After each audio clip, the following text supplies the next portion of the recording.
สวัสดีครับพบกับผมค้อนการันธรรมวงศ์ที่นี่ที่เดิมนะครับเกม Audio Hack นะครับวันนี้ผมจะพาทุกคนนะครับไปดูวิธีการนะครับสร้างเพลงนะครับที่เรียกว่า Player Generate Music นะครับหรือการที่เราสร้างเพลงนะครับโดยผู้เล่นเนี่ยมีส่วนที่จะสร้างเพลงกับเราด้วยนะครับผมจะยกตัวอย่างเกมหนึ่งนะครับชื่อว่าเกม Peggle 2 นะครับซึ่งเป็นตัวอย่างที่ดีมากเลยนะครับสำหรับการ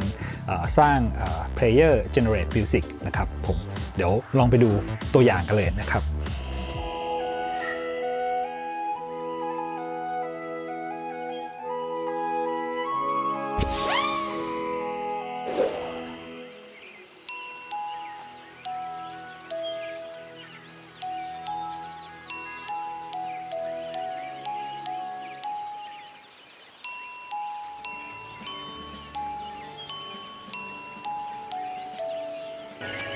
ตัวแรกเลยนะครับถ้าเราลองดูเนี่ยเราก็จะเป็นเพลงเมนูนะครับตัวแรกเลยเป็นเพลงเมนูนะฮะซึ่งตัวเมนูตัวนี้นะครับเขาก็จะเล่นอยู่ในคีย์ E นะครับแล้วก็จะมีเมโลดี้นะครับที่เป็นดีดีดีดีดีดีดีดีดีดีดีดีดีดีดีดีดีดีดีประมาณนี้นะครับก็ตัวเพลงก็จะเล่นอยู่ในคีย์ E แล้วก็ตัวเมโลดี้เนี่ยก็จะถูกจับแยกออกมานะครับอีกทีหนึ่งนะครับเพื่อที่จะใส่ไปกับตัว Sound Effect นะครับโดยแยกเป็นโน้ตเป็นตัวออกมาเลยนะครับซึ่งในกรณีนี้นะครับมันก็จะเหมือนกับว่าเราได้เล่นเขาเรียกว่าอะไรเล่นเมโลดี้อีกครั้งหนึ่งนะครับผ่านตัว Sound Effect นะครับซึ่งเวลาที่เพลเยอร์เนี่ยเขาเลือกนะครับตัวปุ่มต่างๆนะครับบัตตอนต่างๆเนี่ยมันก็จะเล่นตัวเมโลดี้เนี่ยออกมาทีละโน้ตนะครับประกอบกันก็คือเป็นเพลงนั่นเองนะครับผม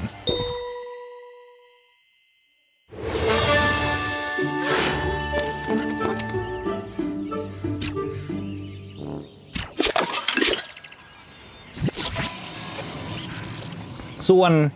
ถัดไปนะครับก็ในเพลงในตัวเกมนะครับในตัวเกมเนี่ยเราจะเห็นเลยว่าพอบอลยิงออกมานะครับแล้วมันก็กระทบตัวพินที่อยู่ในเกมนะครับตัวพินก็จะเล่น Sound Effect นะครับเป็นโน้ตเดียวกันเหมือนกันเนี่ยนะฮะเป็นแต่ว่าอยู่ใน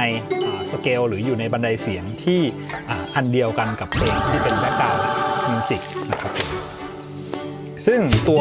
Background Music เนี่ยก็จะมีการเปลี่ยนคีย์เปลี่ยนคอร์ดไปเรื่อยๆนะครับจากนั้นนะครับมันก็จะมีอัลกอริทึมตัวหนึ่งนะครับที่อยู่ในตัวเกมเนี่ยที่จะสั่งให้เมื่อตัวบอลเนี่ยกระทบตัวพินไปแล้วนะครับมันก็จะเล่นนะครับเล่นโน้ตนะครับที่อยู่ในคีย์นั้นหรือคอร์ดนั้นในช่วงเวลานั้นนะครับเมื่อคอร์ดมีการเปลี่ยนนะครับเปลี่ยนคอร์ดไปหรือว่าเปลี่ยนคีย์ไปเนี่ยให้ตัวชุดของ Sound Effect ที่เล่นโน้ตออกมาเป็นทีละตัวก็จะถูกเปลี่ยนไปตามเสียงของคอร์ดนั้นๆนะครับผมซึ่งก็จะทำให้เกิดเอฟเฟกต์นะครับเหมือนกับเพลงตัวเมนูเลยนะครับผม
โอเคครับหลังจากที่เราได้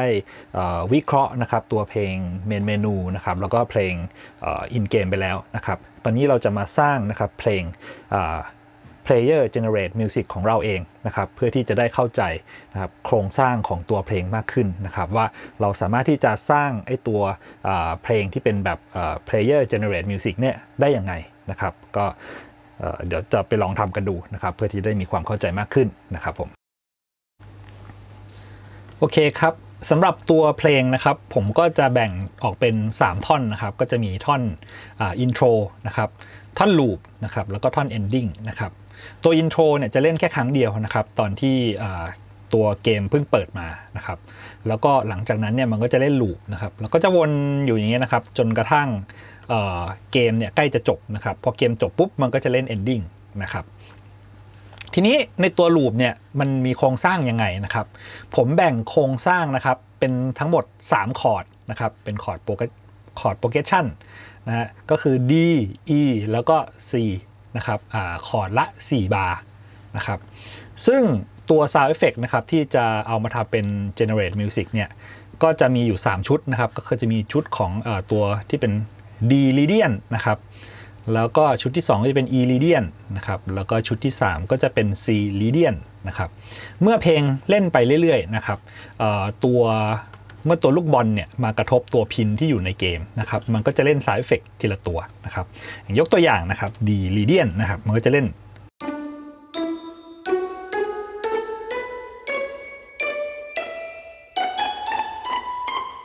โอ้โทษที นะก็ D Lydian นะครับมันก็จะเล่นไปนะครับทั้งหมด2 octave นะครับถ้าเผื่อว่าตัวพินเนี่ยมันเกิน2 octave ไปแล้วเนี่ยมันก็จะวนกลับมาที่ตัวoctave เริ่มต้นนะฮะทีนี้พอผ่านไป4บาร์เนี่ยมันเปลี่ยนคีย์ใช่ไหมฮะเป็นคีย์ E นะครับ E นะครับเราก็จะใช้ตัว E Lydian เนี่ยเข้ามาเล่นนะครับซึ่งสามารถนะฮะเขียนอัลกอริทึมนะครับให้มันเล่นเป็นชุดๆได้นะครับเช่น D Lydian ก็จะใช้ชุดนี้มาเล่นนะครับE Lydian ก็จะใช้ชุดนี้มาเล่นนะครับแล้วก็ B Lydian โทษทีครับ C Lydian นะครับก็จะใช้ชุดนี้มาเล่นนะครับก็เราสามารถเขียนโค้ดได้ในตัวเกม Engine นะครับทีนี้ลองฟังเพลงดูนะครับ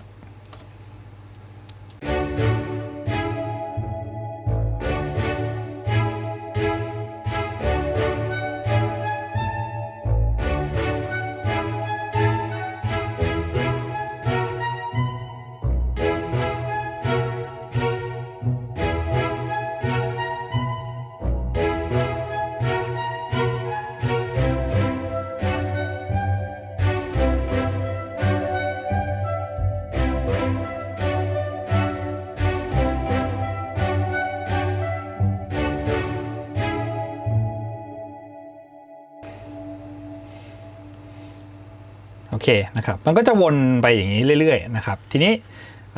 เดี๋ยวลองทดสอบเมโลดี้ดูนะครับอันแรกก็จะเป็นD Lydian ใช่ไหมฮะ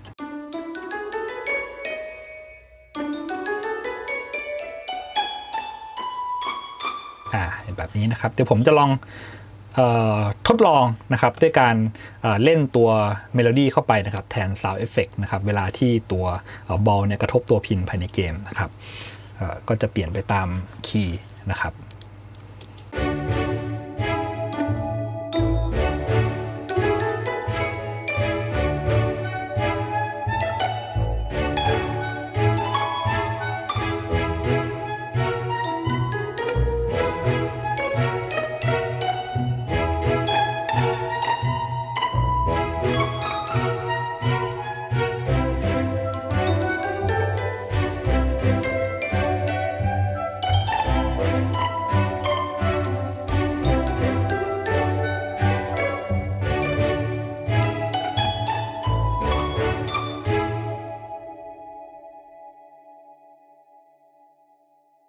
โอเคครับก็เป็นประมาณนี้นะครับก็เราก็สามารถที่จะสร้างเพลงแบบ Music Player Generate Music ได้ไม่ยากนะครับแล้วก็อาจจะมีผิดพลาดบ้างนะตอนเล่นนะก็ขออภัยด้วยนะครับทั้งหมดนี้ก็เป็น Player Generate Music นะครับวิธีการสร้างนะครับ